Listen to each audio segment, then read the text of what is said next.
Today, we have a guest who is going to talk about leaving his corporate job and starting a business. And he's also going to talk about raising entrepreneurial kids. If you're only interested in the second part, skip to about the 46-minute mark.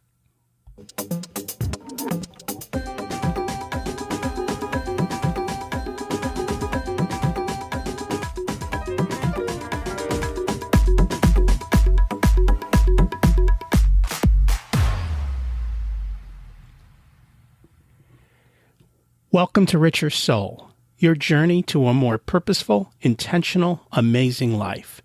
Where are you going to go and how are you going to get there? Let's figure that out together. At the core is financial well-being to be able to do what you want, when you want, how you want. It's about personal freedom and abundance. Today, we're going to meet Jonathan Harris and see how he has been intentional and purposeful in making life choices that lead to abundance, and how he is helping to prepare his children to do the same. Remember, you do need to take responsibility for raising your kids. You can't have someone else to do that. Let's meet our guest. Welcome to Richer Soul, Jonathan. Thank you for joining us today. Hi, Rocky. It's a pleasure to be on. It's a pleasure to have you. Today, we're going to learn a little bit about Jonathan and how he has created a richer, more abundant life, and also a little bit about how he raises kids. And you might have some pearls there for raising your own kids, as well as improving your life. So, Jonathan, I wanted to talk to you today because you made some life shifts. When I look at what you're doing, it seems like you've created a life that's purposeful and intentional, and it's one that you walked away from some things and you're doing certain other things that I think a lot of people want to do, but just don't know how to do. So let's just kind of take a step back and learn a little bit more about your journey and how you came to be where you are today. I think you at one point you had a corporate job, correct? Yes, I had a corporate job, and at one time I worked for one of the big computer companies, Hewlett-Packard. This is a few years ago now, and I was a project manager. And they have thousands of project managers where basically whenever a deal is sold to a customer, it usually involves many different areas of expertise to install the computers or computer-related stuff. And so you have to help coordinate the different technical teams to get the job done. That was kind of my role. Okay. And at some point, I guess you walked away or were sent away from that, and you made some choices in your life that a lot of people might not have had the courage to make. Can you talk a little bit about that? Yeah, well, one of the things that as a family we wanted to do is we wanted to maybe find a place where we were more comfortable raising our children and enjoyed the culture and the environment more. And we had wanted to come back to California. And I know that sounds surprising because a lot of people are leaving California. But I couldn't because of the job. But the job that I had wasn't in California. And in order to move back, every time we looked at it, either my wife would have had to go back into full-time work, and including myself, or we had to live in an area that we weren't that crazy about in California. So it took us a long time to come back to this part of the country. And we got here actually because part of the reason at that time the company was encouraging people to work from home. And so I was able to get a transfer inside the company with a position that allowed me to work from home. And this is how we wound up back in a very rural part of Northern California. So then we got here, and then the market was changing all across the board, and HP was going through a lot of layoffs, which was normal for the market. Changes had to be done. And I had avoided being laid off for quite a while, but I knew the handwriting was on the wall.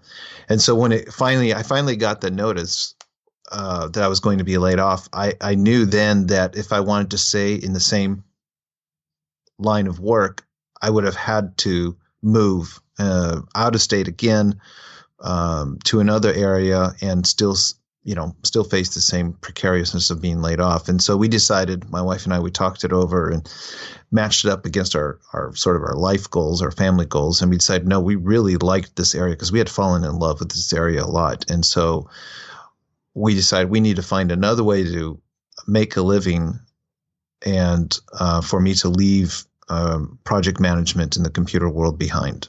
So that was kind of the precipitating point at which we switched over to a different lifestyle. And you mentioned something about a life plan. Would you mind describing? I don't need the details, but more, how is that? Is it something that's written out? Is it something you thought through? How did you come up with that life plan? Oh, yeah, boy. It's something we've talked about as a husband and wife, and we've actually written it out. We're big fans of journals and passion planners, and I even my project management background days, I love taking big sheets of white paper and getting the markers out and say, okay, honey, what's our goal for this year? What are some of the things we really want to accomplish? I love that kind of stuff. And so I started using that for our own family. These are regular discussions we would have. And one of the things that's unique to us, or not totally unique, but unique compared to most people, is we have a lot of children. So we have, right now at this point, we have 9 children in the house. And so, of course, one of those things that we wanted to do is have an environment where kids could be a little more free to roam around instead of being in a high traffic congested area of the city. And we had lived in a place like that before. It's not that we didn't like the city, but we found that sometimes people are very suspicious or prying when they see a large family. All sorts of strange ideas goes into people's heads. So we have to constantly watch and monitor that, people aren't acting strange on the kids or us. And so that just got tiresome. And so we knew we wanted to be an area where it was just a little more community oriented. And that was one of that longing we had for that. And so we were looking for a way to move to a place where that could happen.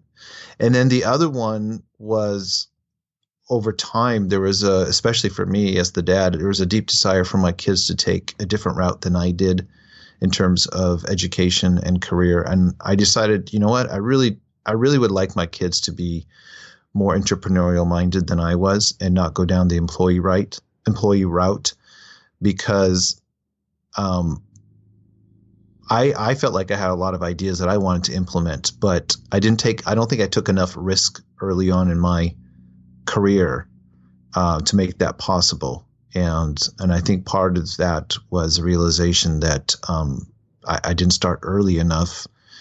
Even in high school, just going down a different mindset, I should say. So I wanted that for my kids. I said, you know what? If there's an opportunity for my kids to develop that entrepreneurial mindset at an early age, they will probably avoid that fear and minimize the risks when they go into early adulthood. So that was one of the things we really wanted. So that was high in our mind. We prayed about that a lot, actually, since we're both believers, and we would be constantly praying for opportunities to open up for that. That's pretty impressive. And I would agree with you. I think too often, and I know I didn't when I was in my early 20s, I didn't take a lot of risks. And looking back now, knowing what I do, your early 20s is the time to take all the risks because you have the ability to do that. Exactly. Yep. And there isn't much to lose. You're used to living on very little. You don't have obligations. And so it makes that option easy for you. And I think that's because, you grow up in school and everyone tells you failing is bad. But I think looking back now, I realize that the more you fail, the more you learn, the greater your chances for even larger success. And unfortunately, I don't think that's a lesson that is taught. But when you teach your kids to be entrepreneurial, then they learn, oh, okay, I failed here. That's okay. I learned these 6 skills. Now I won't make that mistake again.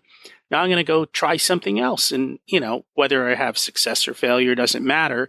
It's that I'm constantly moving forward and learning.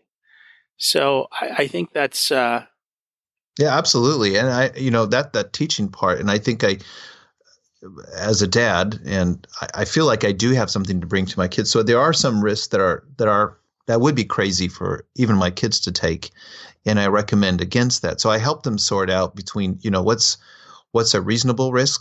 In other words, if this were to fail, it's okay. You can actually learn something from it, or you can learn that it's not a road to go down. That in itself is useful information.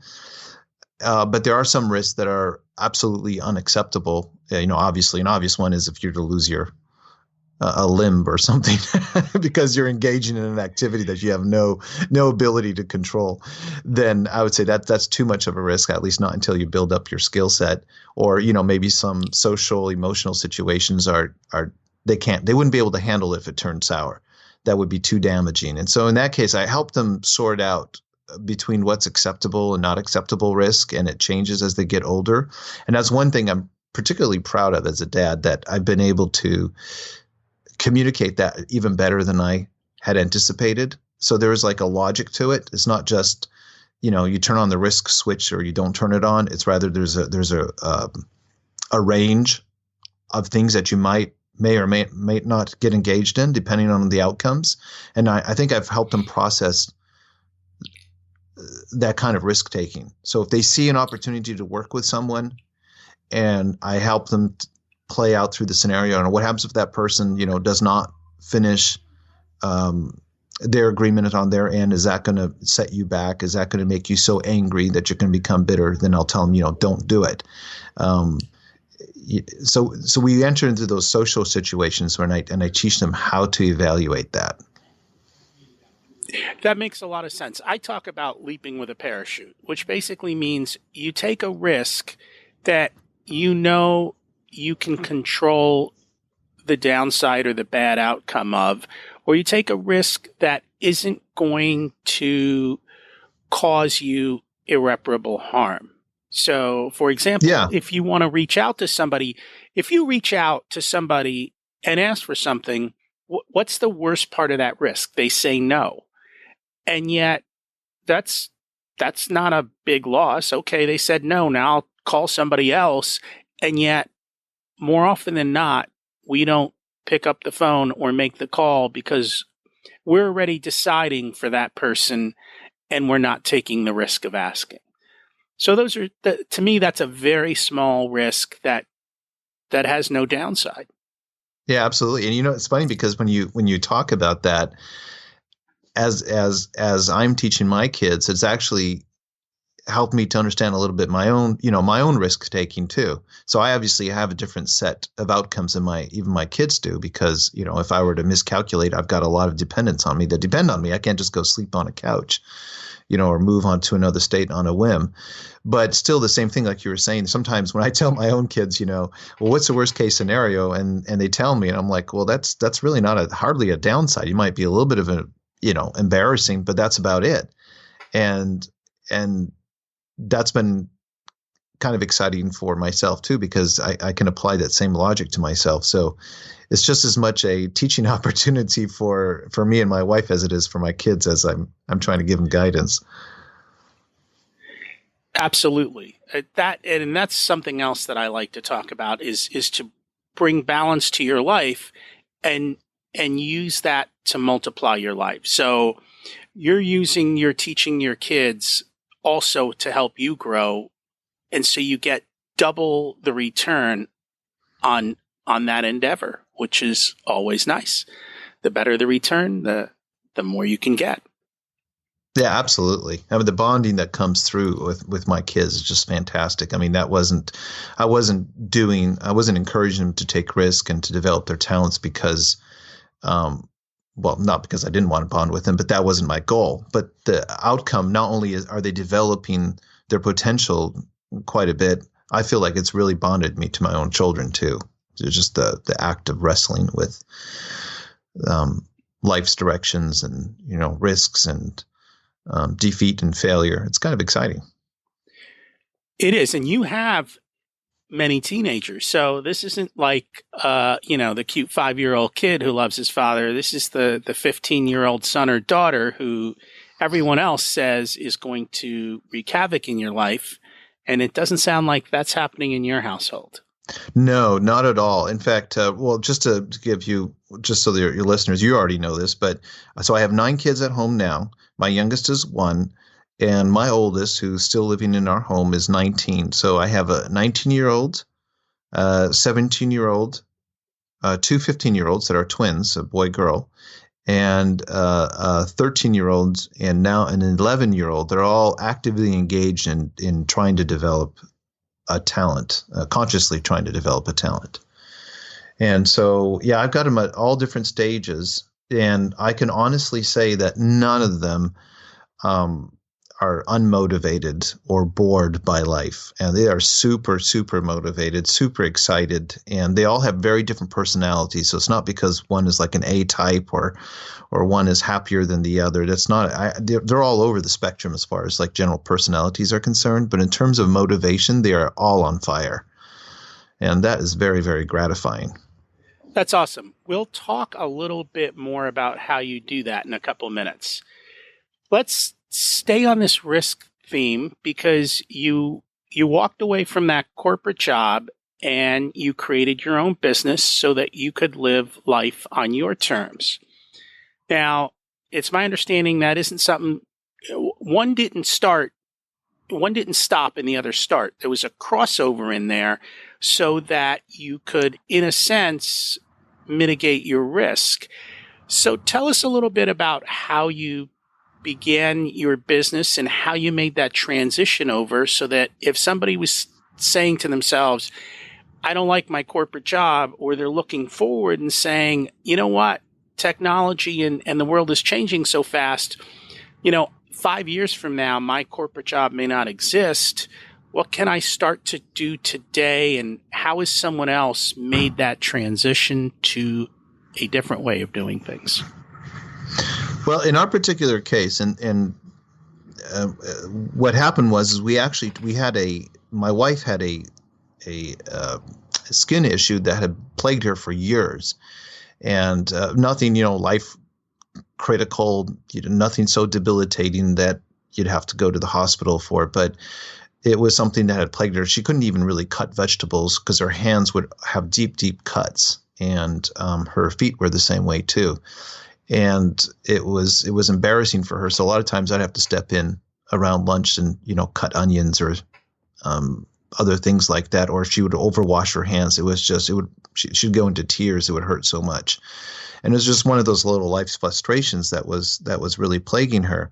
And so she was always trying different lotions for her hands and everything from Bag Balm to Eucerin and so many other brands she's tried over the years. And at the end of the day, basically, she'd go to bed with Band-Aids all over her fingers. And I just really felt bad for her. There's nothing seemed to really work. It was always temporary. Or if it worked, then the next day her hands would be peeling because it'd be too much moisture. Just all these things you're trying to do. And so one time her mom, who was aware of her skin condition, had found a beeswax-based lotion on her travels and brought it back to her and just on a whim gave it to her and didn't think much about it. And my wife didn't think much about it, but tried it anyway. And within like a couple of days, all her cuts had pretty much disappeared. Her skin had time to heal and cover it. And we were astonished. And so we realized that this product that's been out there floating around for a long time, it's not proprietary, worked really, really well, but it wasn't advertised really as a lotion. It was more like a novelty thing. And so we said, oh my goodness, this really works. So my wife started like looking up the recipe on the internet. There's different variations on it. And then she started doing it at home and making it herself, tweaking the ingredients until she got what she really liked. And she's like, wow, this is amazing. This works. And so then we were like, well, wait a second. Maybe this is a product we could make ourselves and market to people like you who have this similar skin condition. So why not? So that's what she did. She started making it in the kitchen and then giving it to some friends. And then she signed up with the local farmers market. We knew someone there and started trying to sell it there. We didn't make much money on it. And we even placed it in some of the little retail stores. And we quickly found out that because it was too different of a product, it's a hard, it's a beeswax-based lotion. In other words, it's hard when you first touch it. It's not liquid. That it was very different in concept than regular lotion. You'd get pump lotion that you'd get at the big brand stores or big brand stores and big names. And so you had to explain it to people because it wasn't intuitive. And if we let other people carry it for us, it would never sell. And it wasn't making money. But during that time, what she was able to do is actually have people, when she was able to explain it and have people try it, everybody pretty much was telling them this really works.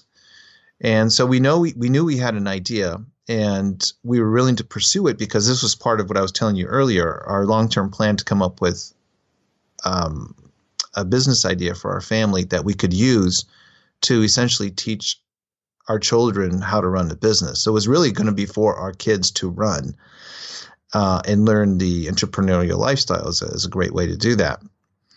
And so we were fooling around with the idea. My wife was getting up super early on Saturday morning, taking, at that time, my 19-year-old and 17-year-old, I think they were like 12 years old and 10 years old or something like that, kind of cute looking kids. And she would take them along with them, and they would wear these T-shirts and they'd pass around samples, people coming by, and that was kind of fun. It would just barely cover the expenses of the ingredients, but we knew we had something that seemed to be worth it to the marketplace if we could just find a bigger avenue for selling. So that was setting the stage. And that's what they tell you in a lot of these business books. Find maybe a need that you might be familiar with as a consumer, or there's a problem that you're frustrated with that you've experienced. And if you can come up with a solution for it, that's probably a good idea for a product or service to sell to the marketplace. So I had read business books, and I knew that in my mind that was the proper way to go. So we were basically, that's what we were doing. We were testing to see if there was enough of a demand for us to take it to the next level. And it sounds like you found a little bit of demand, but it wasn't profitable at this point. And right.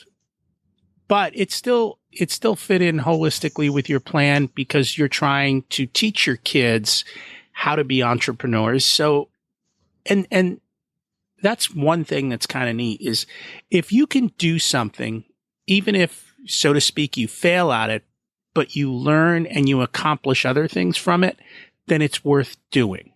And in this Absolutely. case, it sounds like it met that guideline of doing that. So how did you jump from, okay, we're not profitable, we're not sure how to do this, to turning it into success? Well, we knew as we were trying the farmers market and we were talking to different people, we realized pretty quickly that because it's kind of a specialty problem, and I think this is the exciting part for other people listening, that even though you may not have people around you who have the same problem, chances are if you spread across the United States and Canada or even around the world, there are a lot of people who are actually experiencing the same problem. They're just spread out, all around you. I mean, across the country. So they're not all bunched in the same town. So there are some products right now that are not being sold or services not being provided because if you just look right around you, people are going to say, oh, there is no need or demand for this. But if you see the market in much broader terms, then usually there is a market. If you could just communicate to the customers, and that's the difficulty. And so when we were doing it, social media was just beginning to really take off in the marketplace. And so we got to thinking, well, maybe we could get this on the web, on the internet, put up our own little store and start advertising that way. And so that's what we started doing that. We knew we needed to go down that road. We had actually tested with advertising. I think it was Google Ads back then. I can't even remember. I think it was Google Ads. And we worked with someone who basically really didn't know what they were doing and was demanding a lot of money. And we realized, okay, we need to take control of this. So I think in the beginning we were too anxious to hand off the control and the thinking part to someone else because it seems a little scary. But then we resolved ourselves that no, we need to take this in hand and really wrap our minds around it and learn how to do it, how to market it properly ourselves. And so there's a lot of different lessons right in there that I just kind of want to reiterate. One is when you go out to a market, if you're in a mass market, clearly it's easy to sell something, but when you go to sell something like that, you're not going to get a lot of money. And you've got to break through and become one of the big guys like Coke or Pepsi or something like that. But when you get out into what they call the tails, where the market is very thin, there aren't a lot of people. However, they've got a real problem that nothing else solves. You end up with pricing power and the ability to be the market leader as just a small guy and help solve a problem and do it with the ability to have a decent amount of profit to make it sustainable. On top of that, when you build a business, being an entrepreneur means that over time, you hand off all the things that need to be done to somebody else. But before you hand it off to someone else, you need to at least understand how it works and know, and especially when it comes to the base thing, which is marketing. If you don't understand your own marketing and you turn that over to someone else, they're never going to do it the way you would do it with the passion you do it. So you need to kind of go through these growing pains of understanding how these different parts work.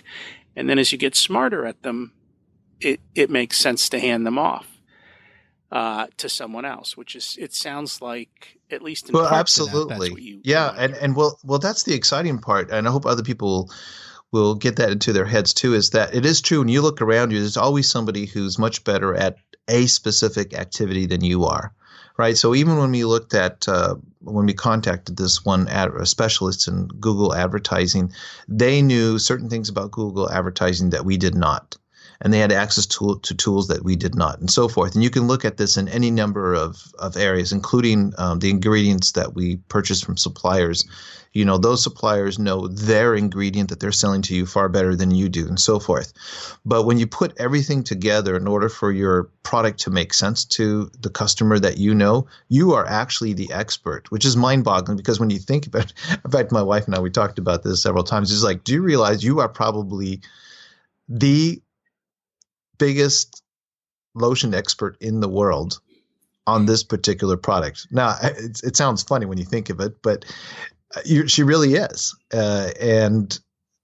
Because there's more to it than just the product or the service. It's how to talk to the customers, because she knows she's inside the head of those customers and she has experienced their problems, and she can't hand that off to just anyone. So even though you have all these other people who are very, very good at what they do, and we respect them for that, you still have to stay in charge.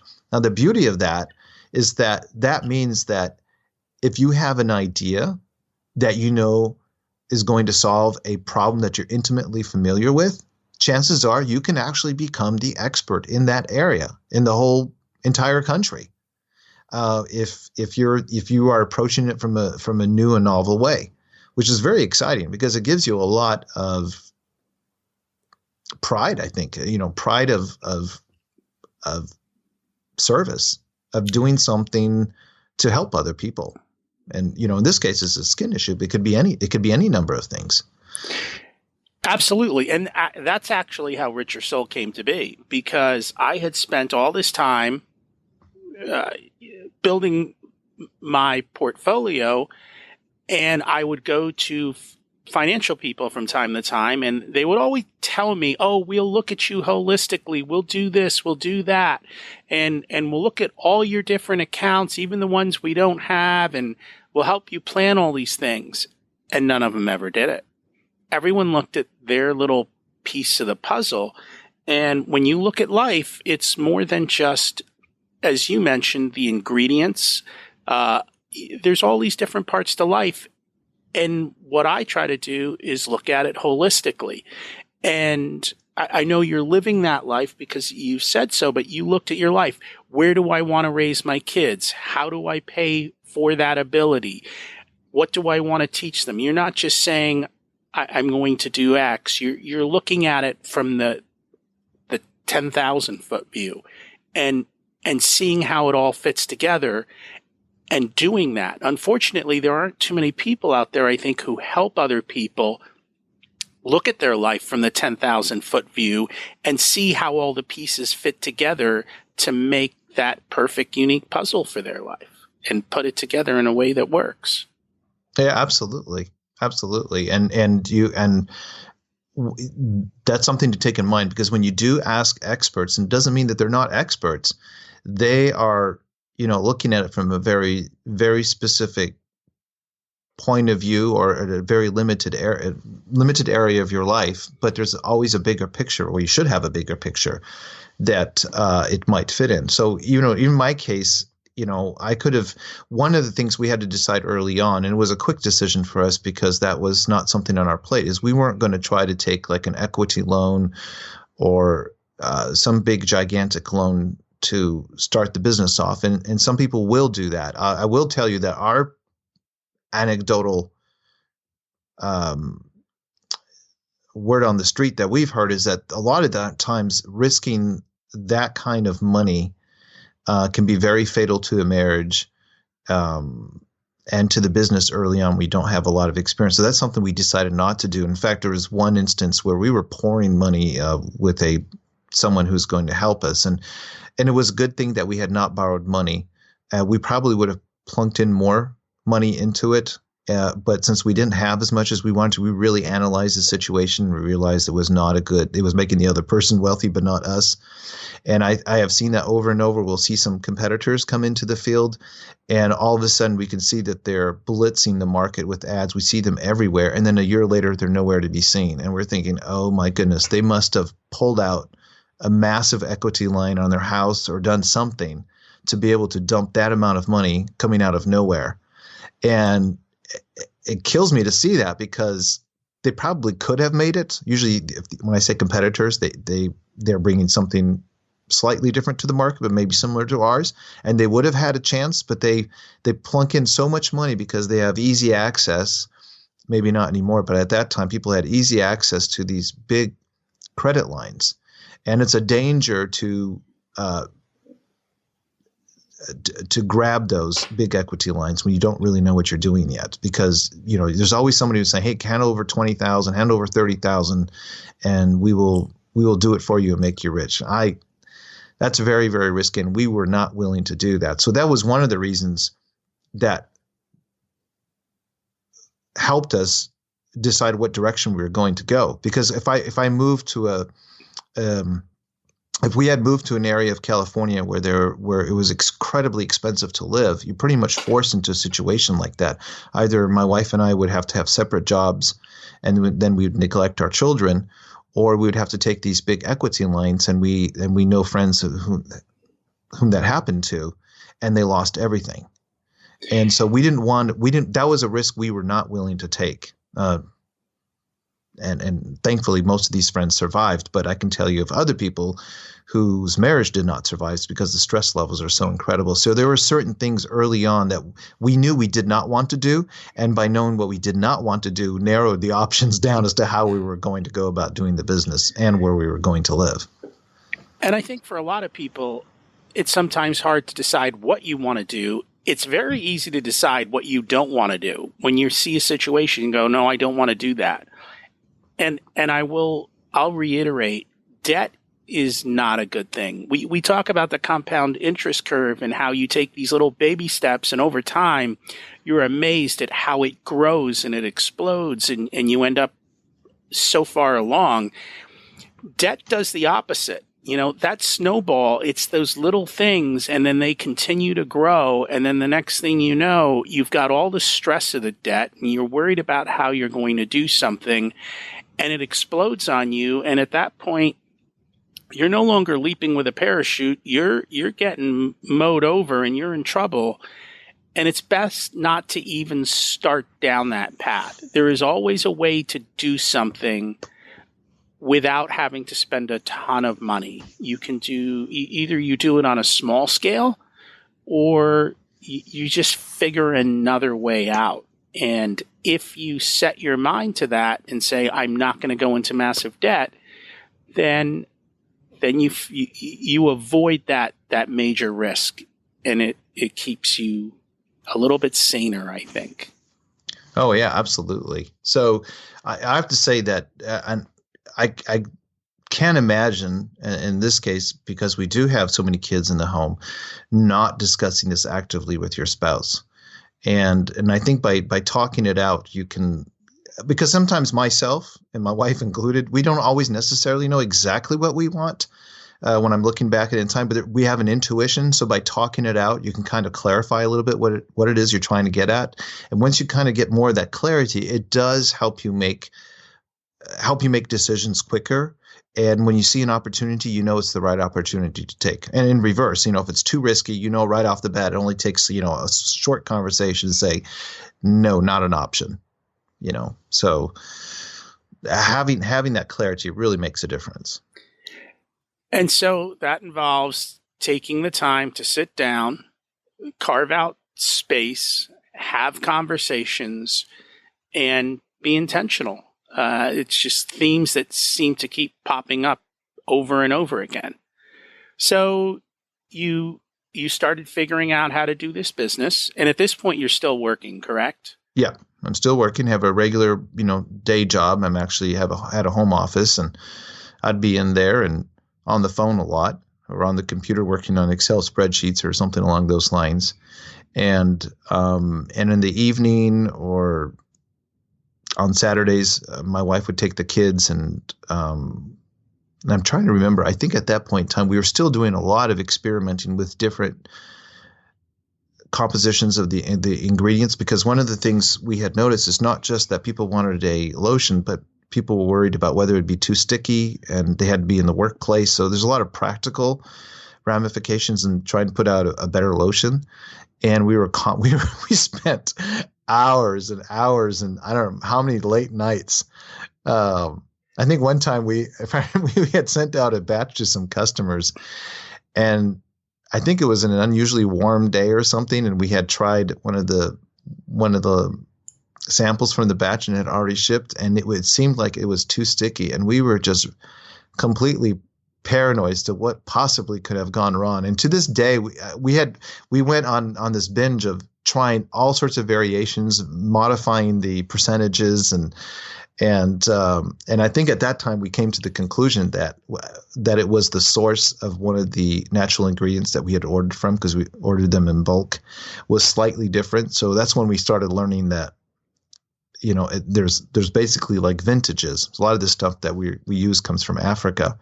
And so different times of the year, different locations might process their natural ingredients slightly different. So it wasn't bad, but it would throw off the formula in its consistency. And so we were spending a lot of time just basically swimming in that product and up late at night talking about it outside of our regular work hours. So, and that's what I think people need to realize. There are no get-rich-quick schemes. It takes hard work. It takes effort. It takes trying, and maybe it doesn't work right the first time, but you just keep working and experimenting until you get it right. And it sounds like you finally got it right. Yep. Yeah, I think after all that time, it's so instinctive now that I can't remember the last time really when we've struggled over any kind of formula composition. And it's hard to say exactly why we've come to that stage, but I think it's just because when you're so immersed in it, you do compound your skills and your awareness of what you're doing, so that it's a lot more fluid and easy. Absolutely. And I know you told me something surprising about why people buy lotion. Do you want to share that with me? Oh yeah, we discussed. Well, I mean, we had to wrap our minds around the marketing part, because you can go to any big store and buy pump lotion by the gallon practically, and you can see all those scents from lilac to spring rose or whatever else they have out there. And our product is quite a bit more expensive, and we think that it works way better than those pump lotions, because my wife had tried those. In fact, she can't even use those because it hurts her hands. So we knew in her situation that if she used those kind of lotions, that her hands would actually hurt more, and that's because the scent that they put in there to make it smell wonderful actually gets in between the cuts and and actually can cause a lot of pain. And so that's when we realized, well, that's why people are buying it. They're buying it. And I was thinking about my own mother. They buy it because of the scent. It's a lovely, it can be a lovely light scent. You've done some work or you've just done the dishes and you go over there, you do 2 squirts from the pump and you put it on your hand, you get that little cooling sensation, and it's a very pleasant scent. And so we realized, okay, that's really why people are buying it. It's because of the scent. So it's actually not to solve a skin problem. So we realized, okay, we're not, what we are trying to sell is a fix for a skin problem. So we realized we couldn't market it and present it the same way. In fact, early on, because of that, we had tried making it a lot more pretty looking, like a potpourri style, something more very feminine looking, and trying to market it that way. And our customers who are already hooked on it, actually one of them I remember was kind of angry that we were trying to present it that way because they had already been burned by the other products. And so to them, they associated it with this cheap perfume that hurts. And so that's when, as we got in deeper with our customers, we realized they did not want anything that looked like a normal pump lotion. So even though the vast majority of the people couldn't get what we were trying to do, they also didn't have that problem. So it repulsed people who didn't have that problem. They couldn't. Why would you have a hard lotion? Why would it be in a metal tin? How come it's not an easy pump? How come it doesn't have scent? Well, it's because they don't need our product. So once we understood that helped us decide as to what kind of marketing we would do. So we moved away from a less feminine packaging to a more not masculine actually, but a more technical looking packaging, which is what brought us to putting metal tins and those kind of things.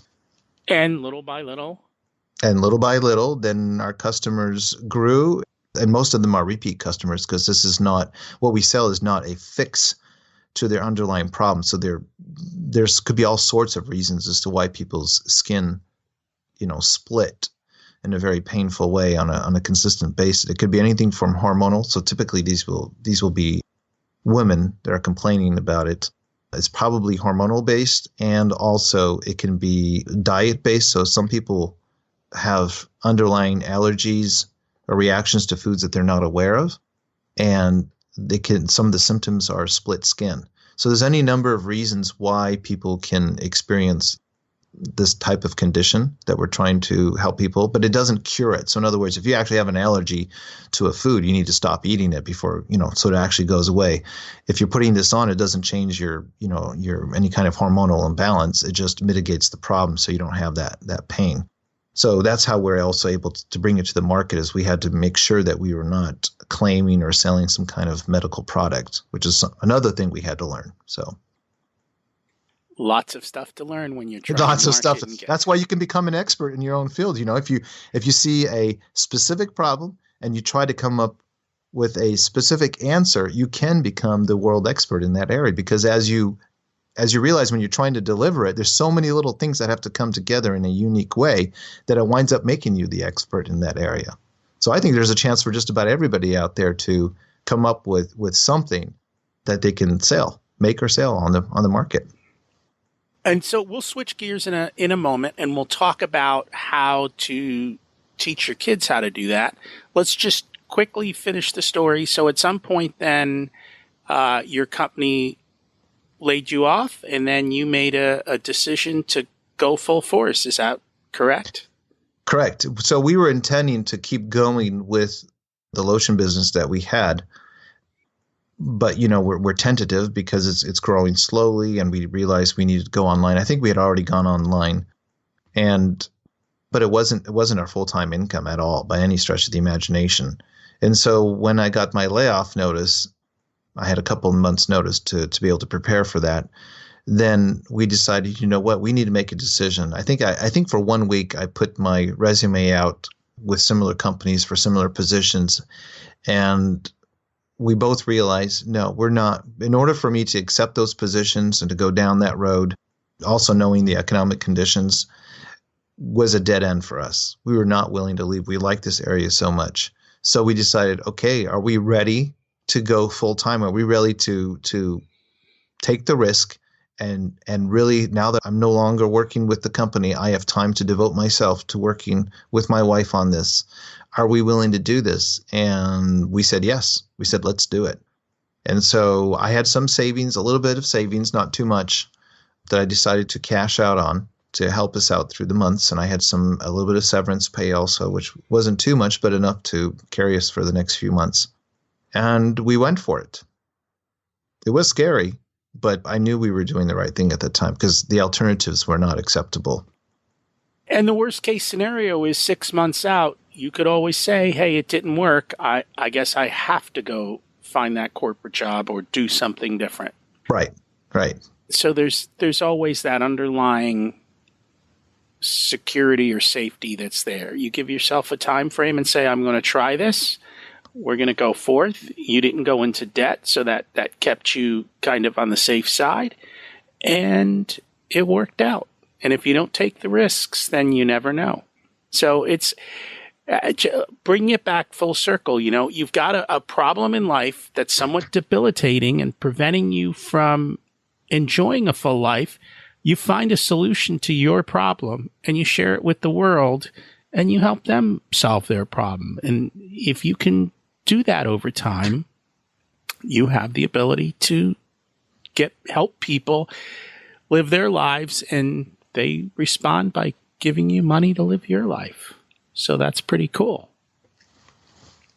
So let's flip gears here and let's talk about how you're teaching your kids through another business that you have, which is 10K to Talent.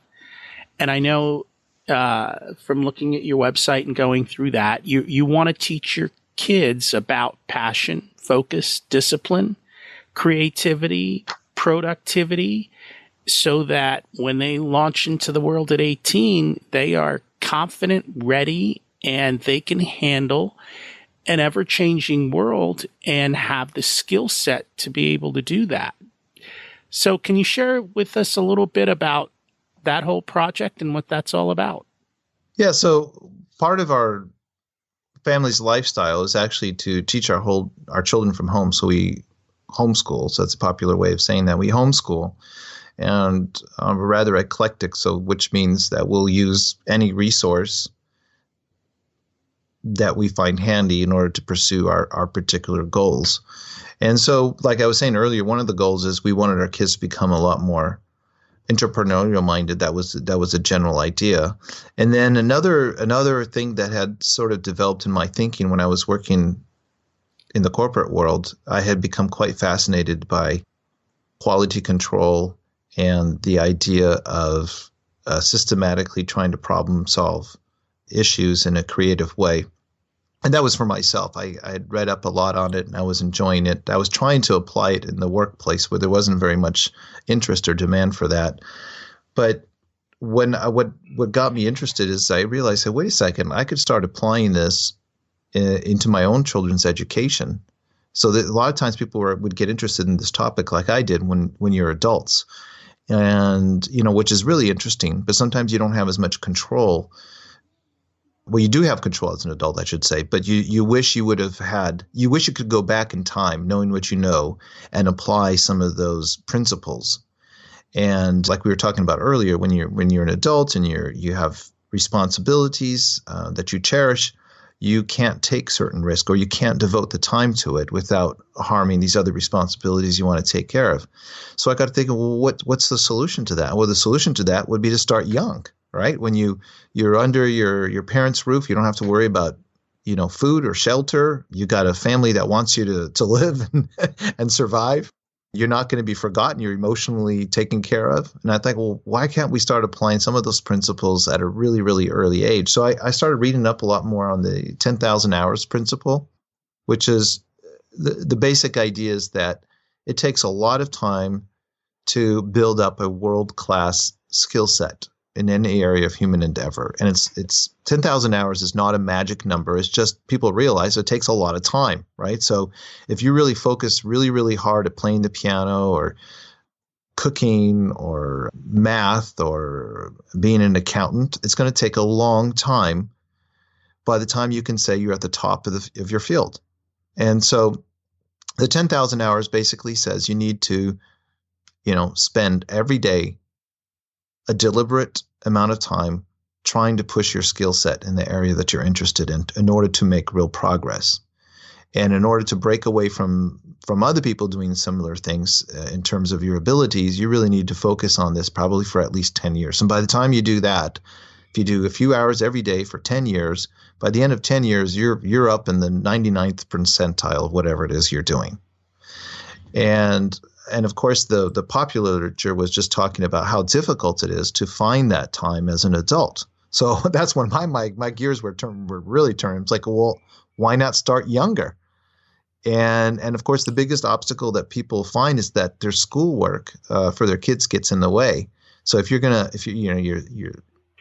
child is a good student, they're putting in significant amount of time during the day, and when they're done with that work, sometimes they're mentally exhausted, and there's not much room to focus on a particular talent or skill set that you want to develop long term. So I started thinking, well, why not combine the study time with the talent development time? So kind of like doing double duty.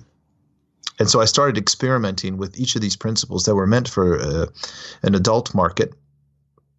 And I started interpreting it and applying it for a child in the home. So you have to do some tweaking and modifications. And I started blogging about it. And then I decided to call my site 10K to Talent. So it takes 10,000 hours to achieve world-class talent. So that was the whole concept. I think when I started doing that, my oldest might have been around. Actually, it's probably around the same time we started doing our business, 10 or 12. And I started slipping into their day-to-day studies, their curriculum, a slight modification to it so that it would start developing a long-term talent. And so as I think about this, I'm thinking to myself, we should probably start at 8. Because if you start at 8, at 18, they'll have their 10 years in, and then they'll be excellent.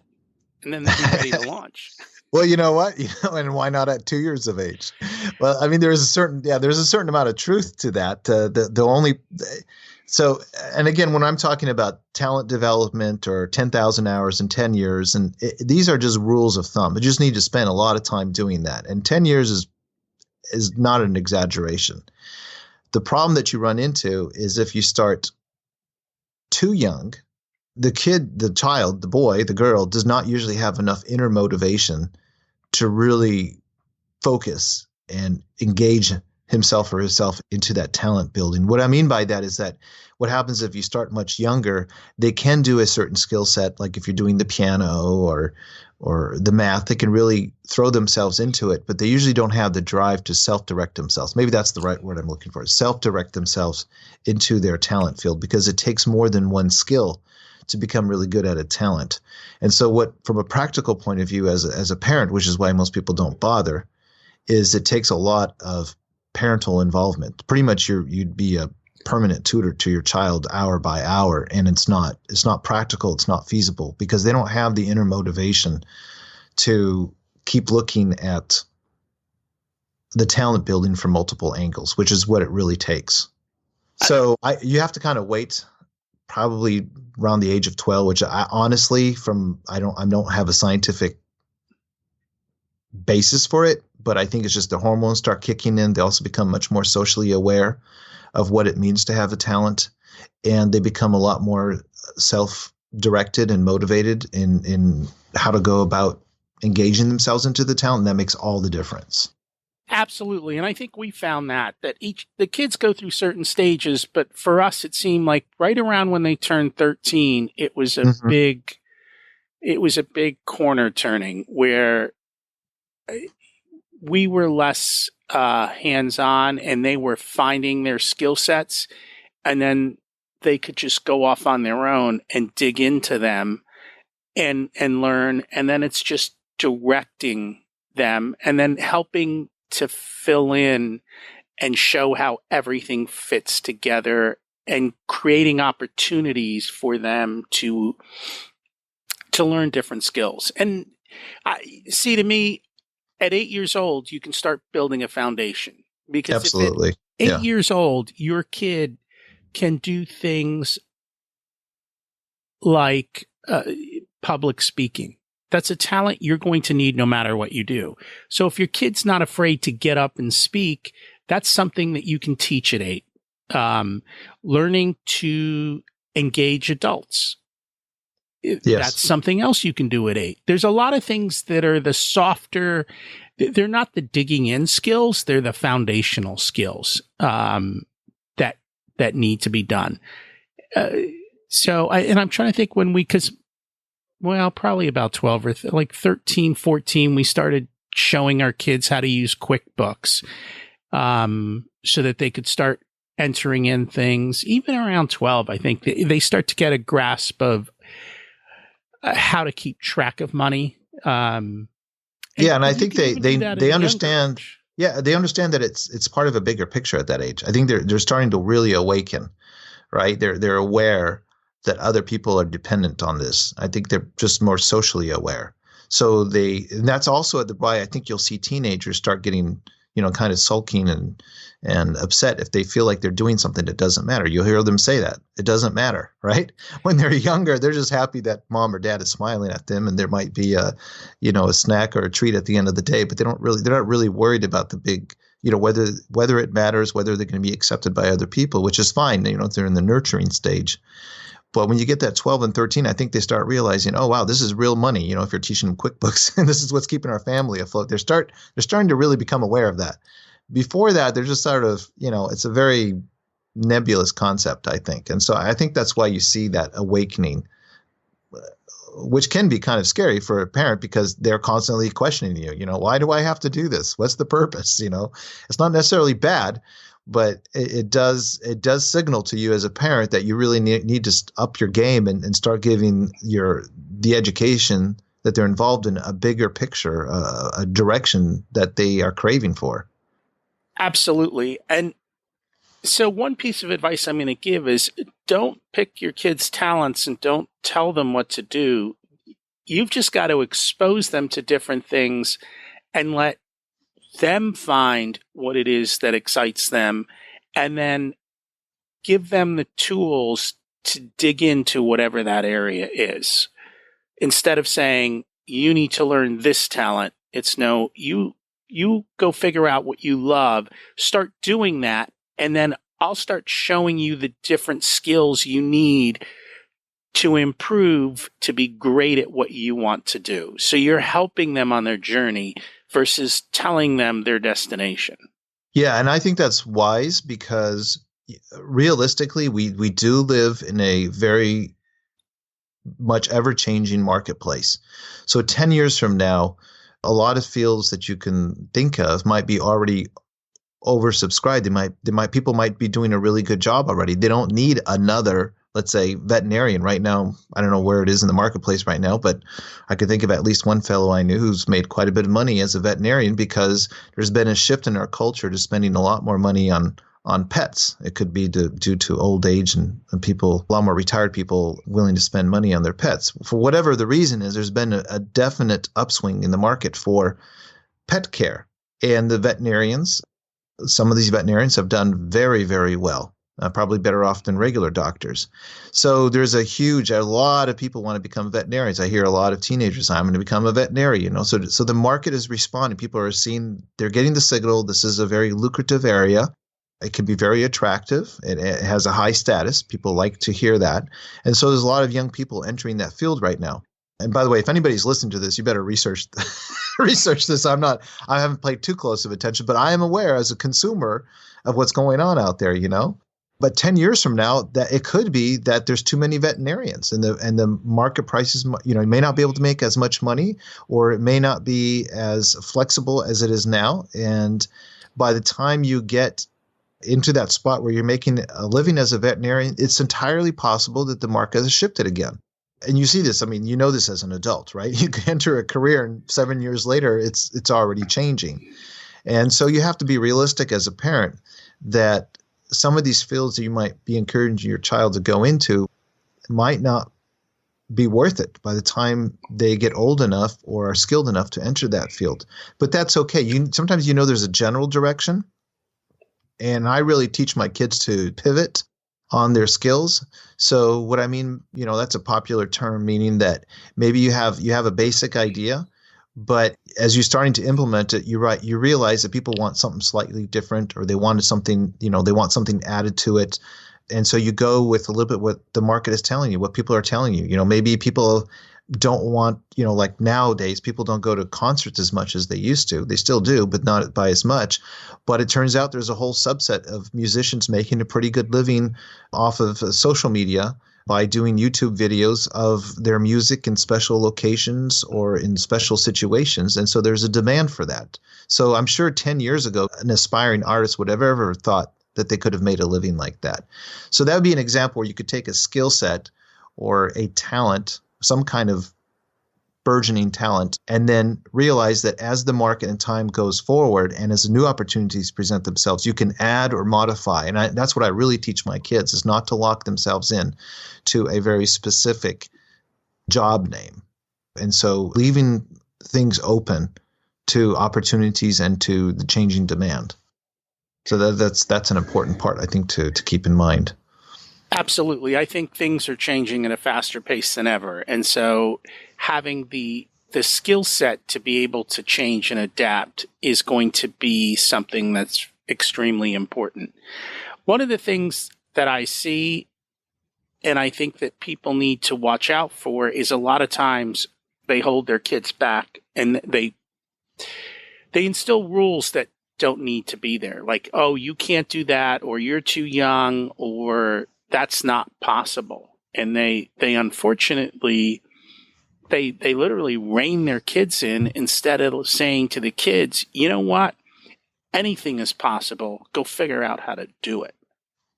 That's a good one, because I should say some things are not physically or financially possible for a specific situation, or maybe they are, but it would create too much of a sacrifice on other members of the family. So just like what you're saying there, go figure it out. We had recently an opportunity that came up, a neighboring town. So we live in a very small community of about 2,000 people. It's really nice. And we have all the amenities we need, but there's a neighboring town, a bigger town, that we are a satellite of, and there's about 100,000 people.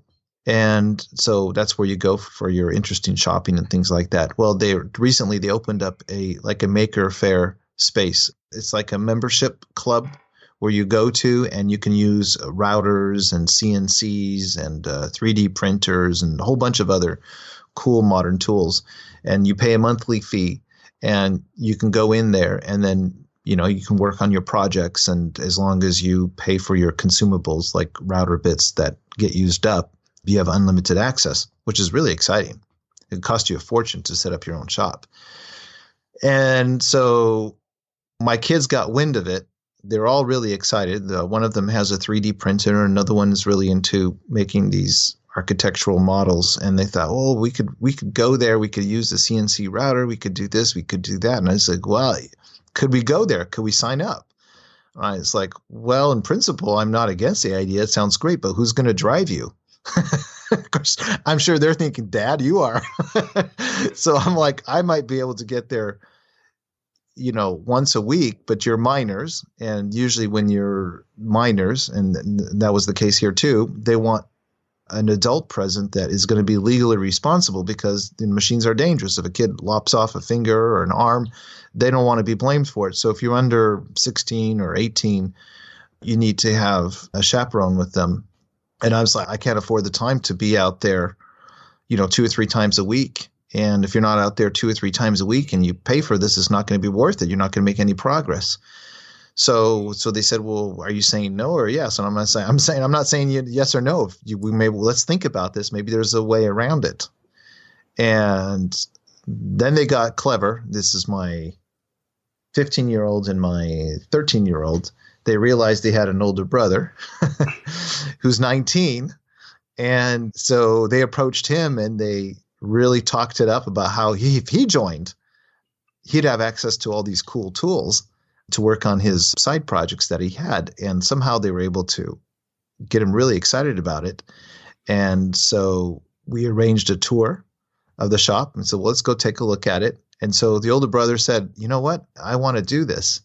And they persuaded him that he could be the chaperone and take them with him. So long story short, they figured out the cost and everything, and they figured out a way to get there on a regular basis through the help of their brother. But that was an example. I wasn't going to say yes or no. And I wasn't going to say yes just because they wanted to go. I wasn't going to be the one sitting out there for hours, on doing, just sitting by and waiting for them. So, you have to teach them sometimes some things are possible and sometimes they're not. And so you just help them work through that process. Absolutely. Can you, just so people get a better idea, can you talk about some of the things that your kids are doing entrepreneurially and how they're having success? Yeah, so the oldest is right now the only one who's really making money using his talent, and he started his own business. So it's a drone-based business that's turning more and more into a real estate. How would I describe this? He does special effects for people who are developing properties when they film it from the air. So he's able to film the property, undeveloped property, and then show the property development overlays as to how it would look. And I think recently, for example, he was down in an area in California where these new towns are sort of popping up, where they have big warehouses like Amazon that are locating there outside of the big metro areas, but along the major traffic routes, so they can service the big towns easily. And so little communities are popping up around there, and there's new developers that are trying to get investors to develop these new suburbs. And so just like last week, he was down there filming this property from the air, from different angles, and showing potential, so that potential developers could look at this film and see where it is in relationship to the major traffic routes, and also could see the major warehouses, Amazon, I think Kohl's, and a few other big places were out there.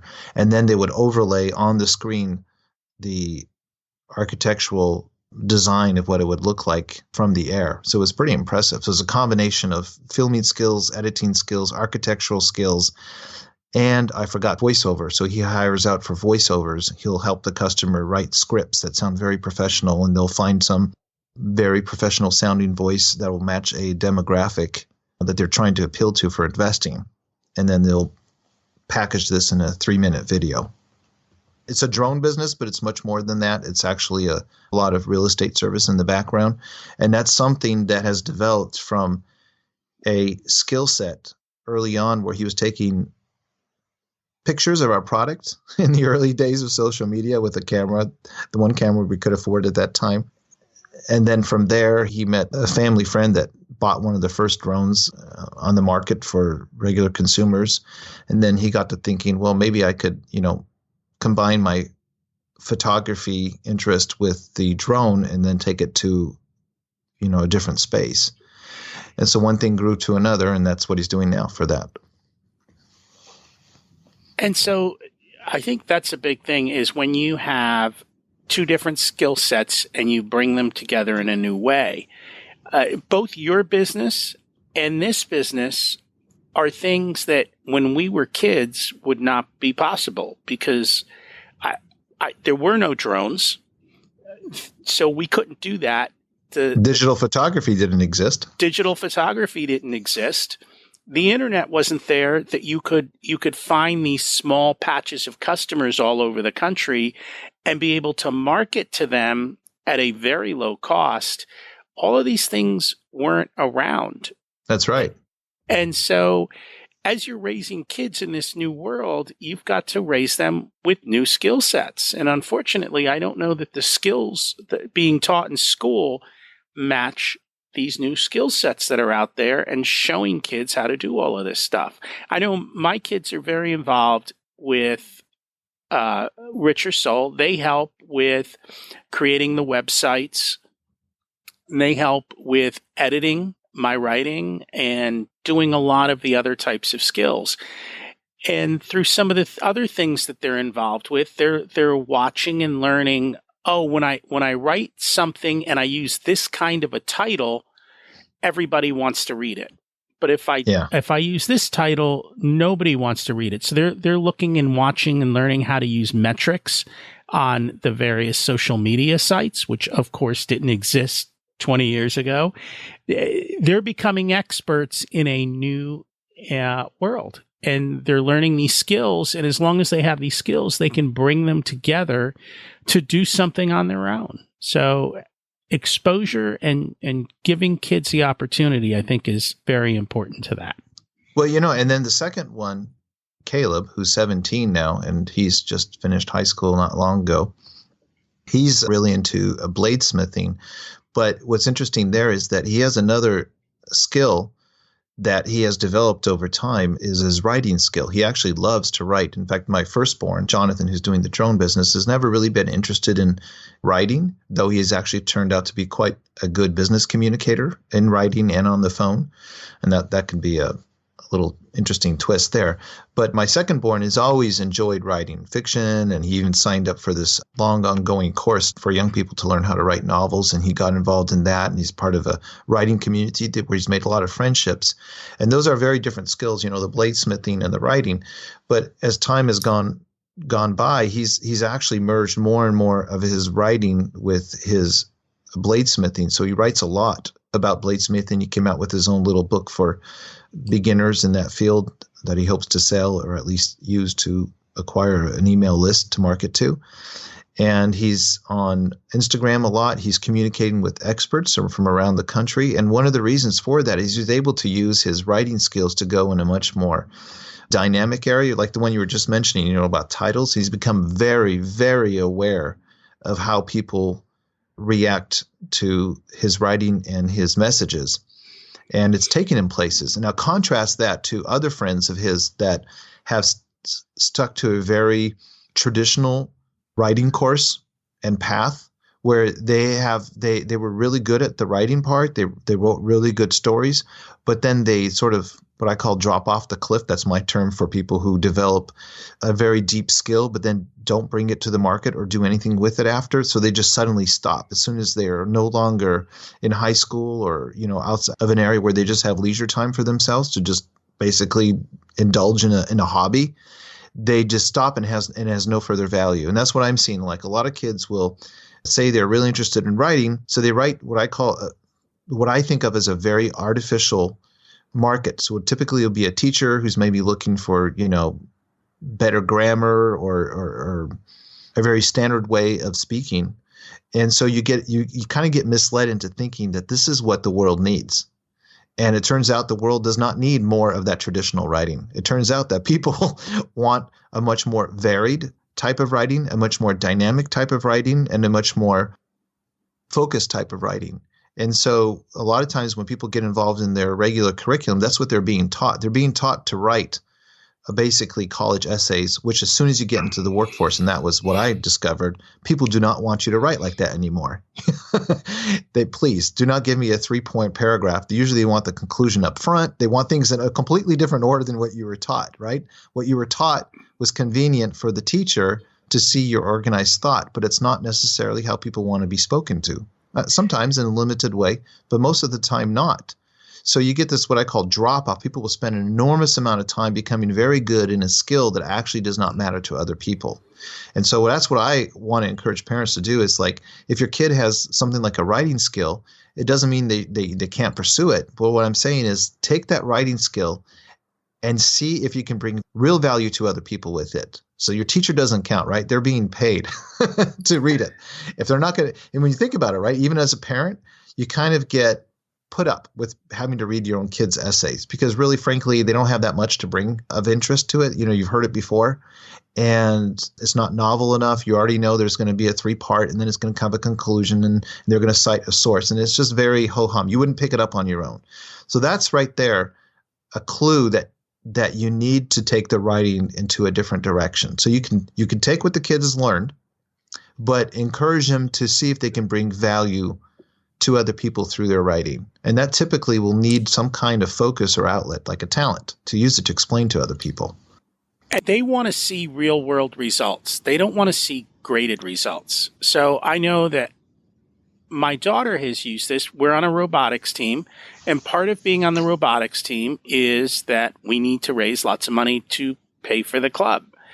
And so she's using her writing skills to write grants, to request money from companies.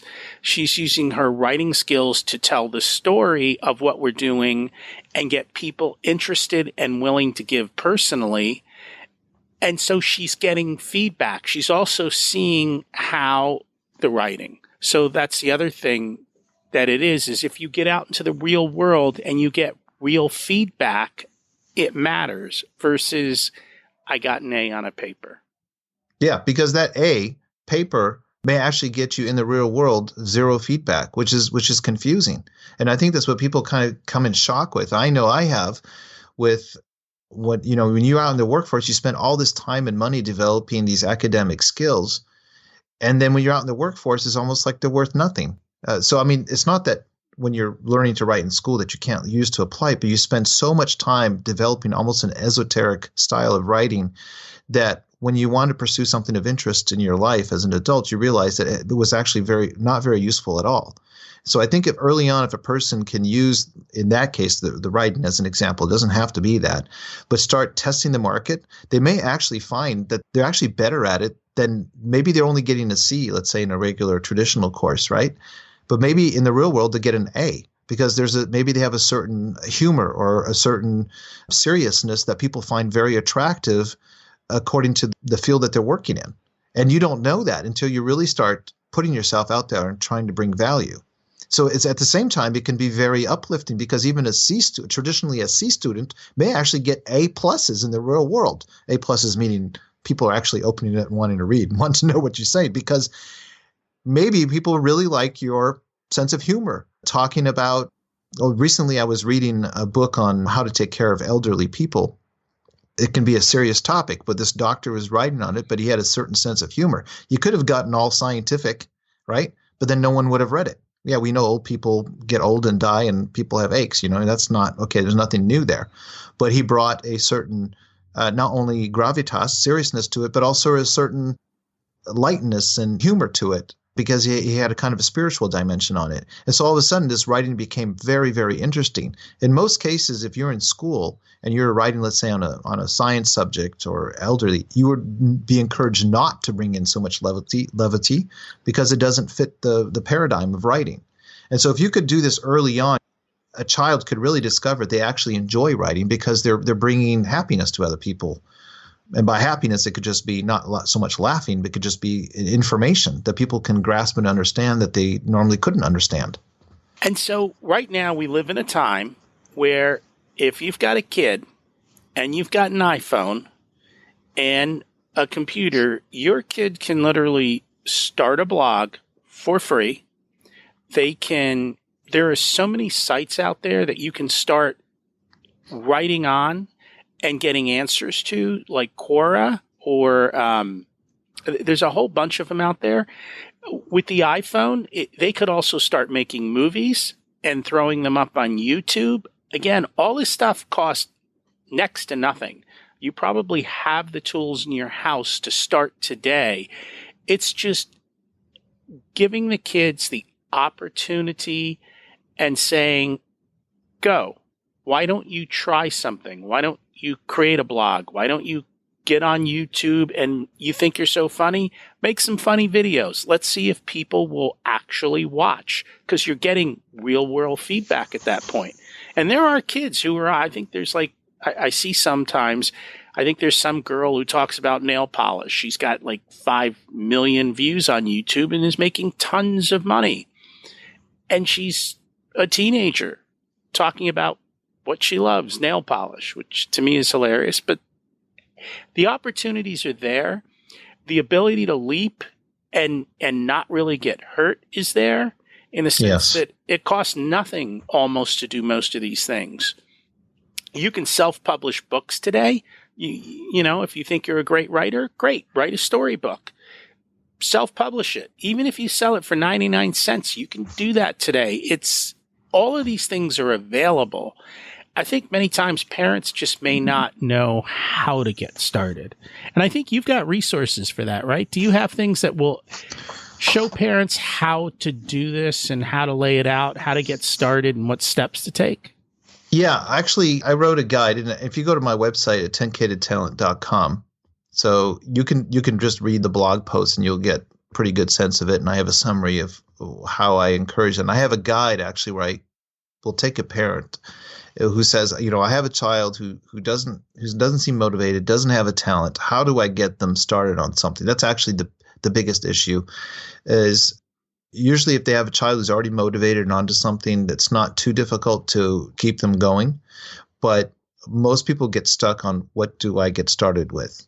And sometimes it goes from the humorous. It's like, oh my goodness, my kid's really good at video games. Is that his talent? And I'm like, no, that's not his talent. So right off the bat, I try to make a difference between what is a hobby, which takes a skill, of course, and a talent, which also takes a skill. And what I do is I say, basically, if you have a skill and it's only used for your own consumption or the child's consumption, then it's a hobby. I mean, you can enjoy it. There's nothing wrong with the hobby as such, but don't fool yourself in thinking this is a real viable talent for the long term.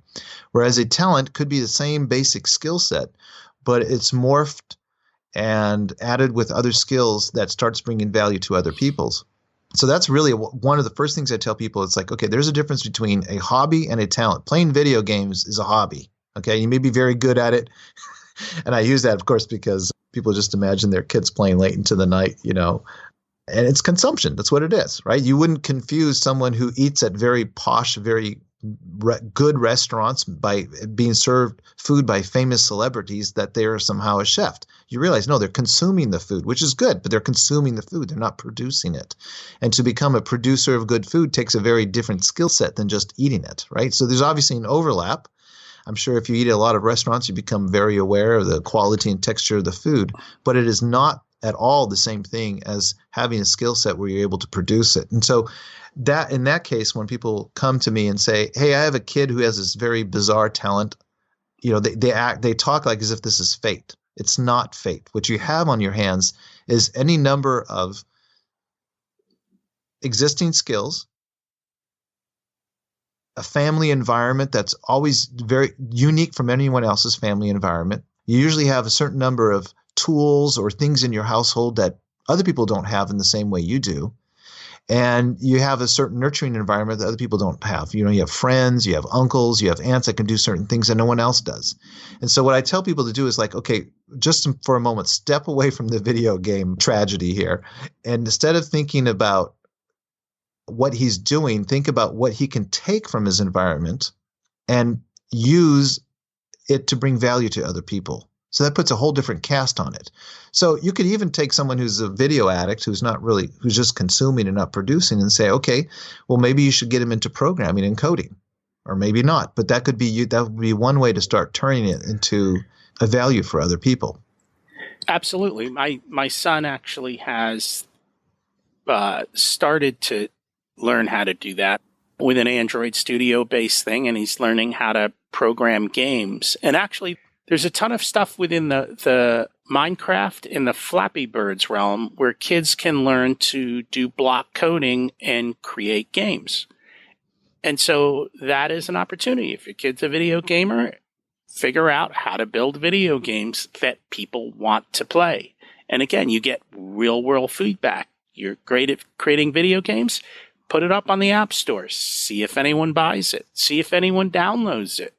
See how that grows, because there's tons of ways to make money, even giving stuff away for free.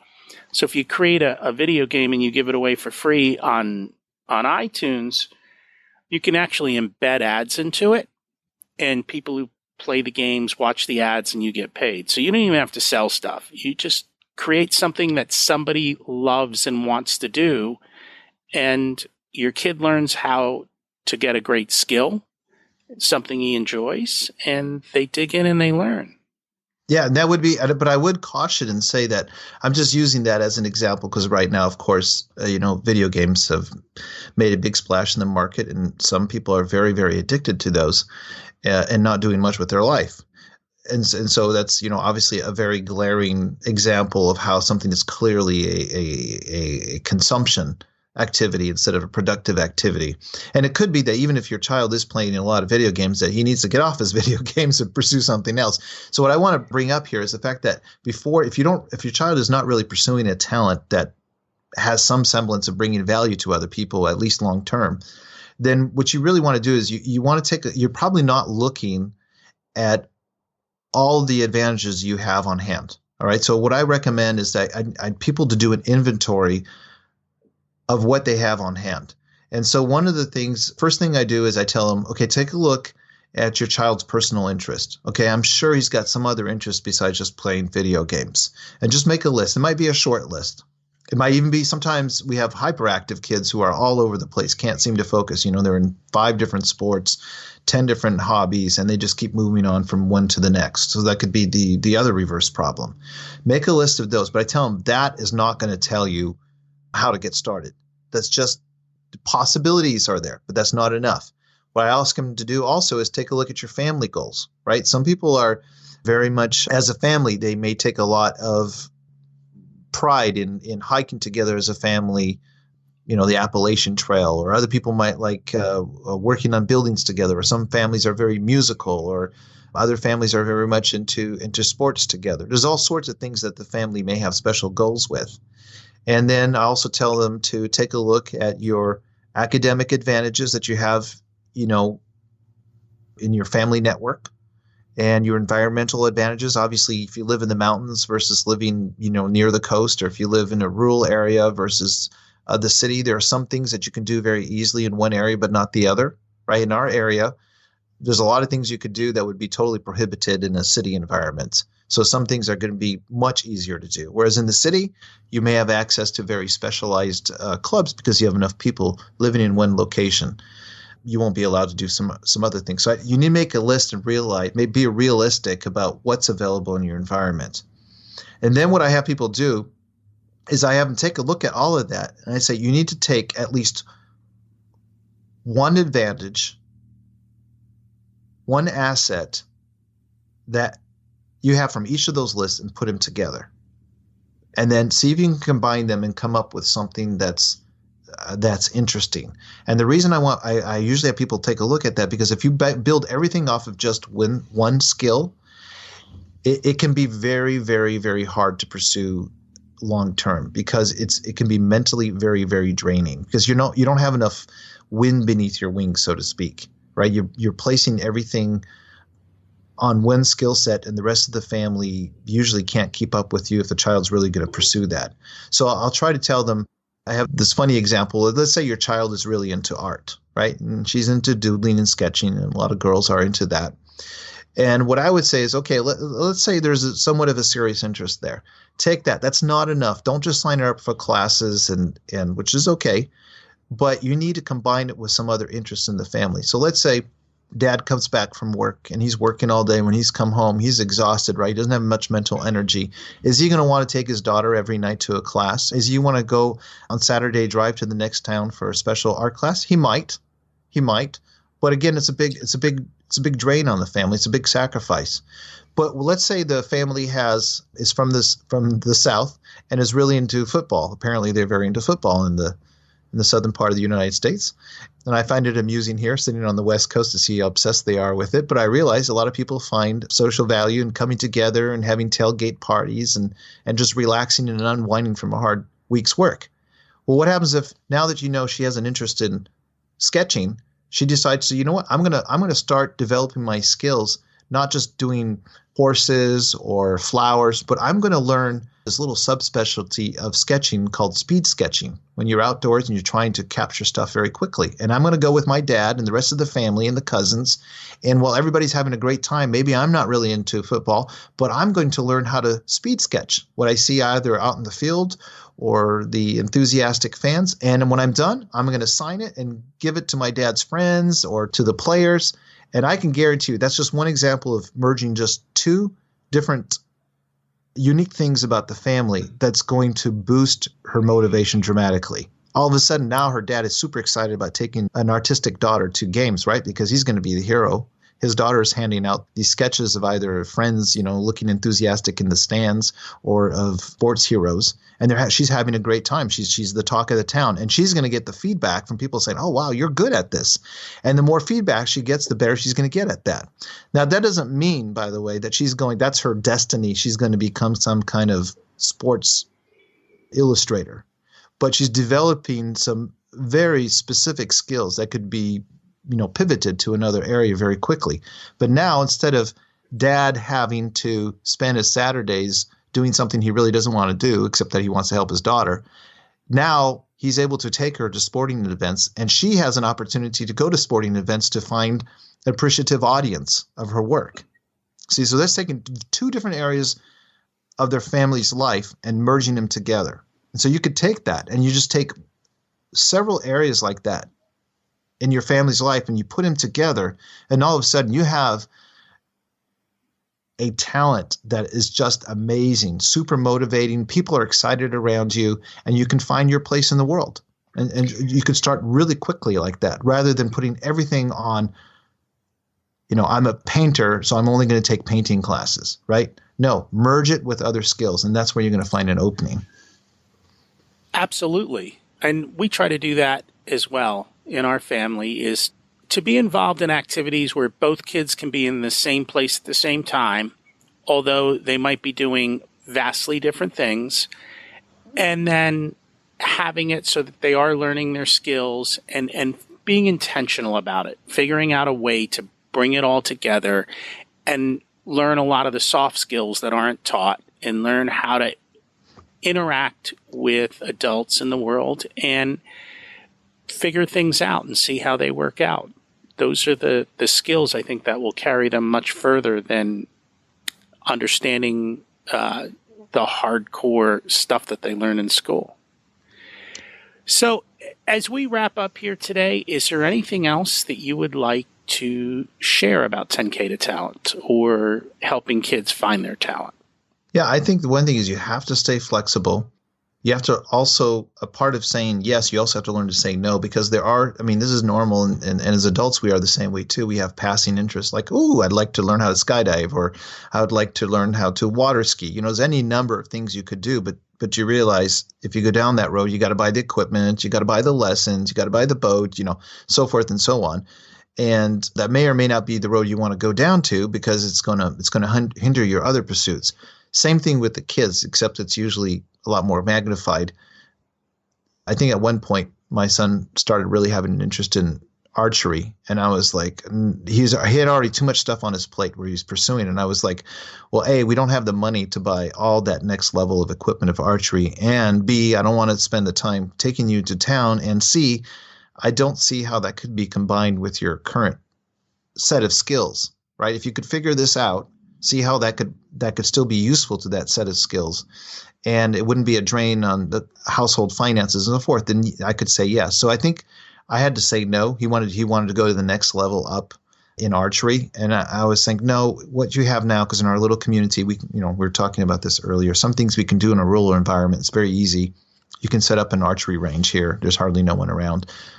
It's going to be a lot more difficult in the city, but you can do that. But to go to the next level up, it was going to be a lot more financial involvement, because still things start getting expensive when you go to the next level, and a time commitment, and then possibly joining a club, which means, well, if you join the club, then you're not going to be able to pursue further, or at least at as much in depth as you should, your skill set. And so I said no on that one.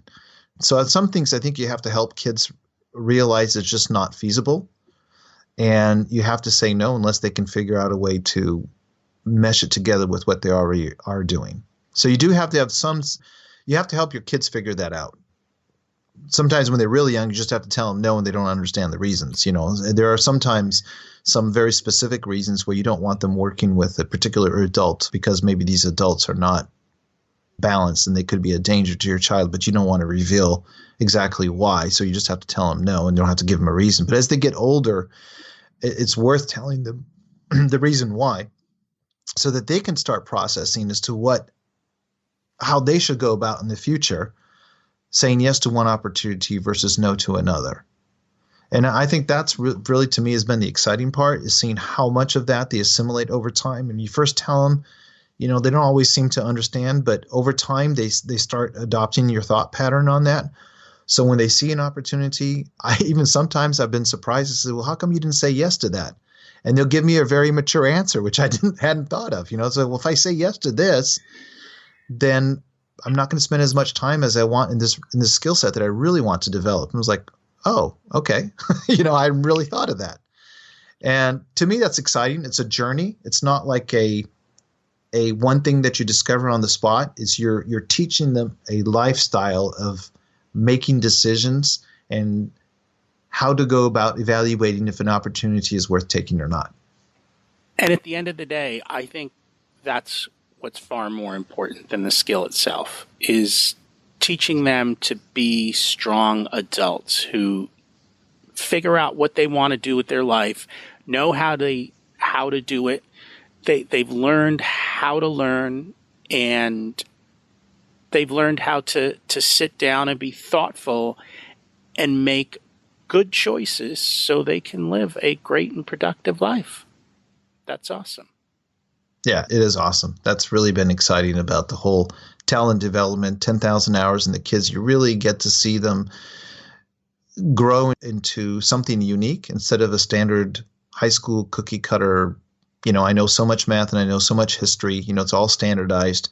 They develop something very unique, and you get to watch them grow and wrestle with them in the decision-making process. So you feel intimately part of it, even though it's not your own skill set. You feel very proud of them because you know what it takes in order to get to that level, and you've watched them grow along the way.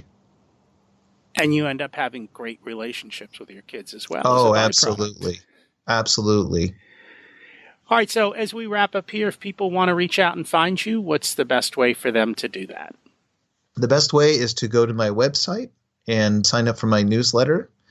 And if your listeners are interested, for the next 48 hours after this is released, just shoot me an email through the contact me on my website, and I'll send them out a free guide. Yeah. All right. So they should just email you off the website once the episode's released in 48 hours, and you'll send them a free guide. Yeah. Just tell me you heard me on Rocky's show, and I'll be glad to send it to them. All right. Well, thank you for that gift for our audience. So it was great chatting today, and I look forward to learning more and seeing how your kids are continuing to grow. So thank you for being on Rich Your Soul. Thank you, Rocky. It takes courage to walk away from a corporate job and start a company, and especially when you have 9 kids. But it's possible, and today we learned how. If you've enjoyed the show, please share it with your friends. And if you have questions or comments, please email me at rocky@richyoursoul.com or post a reply on the website under the episode. If you want to make a big change in your life and you want help, please reach out to me about coaching and helping you accomplish your dreams.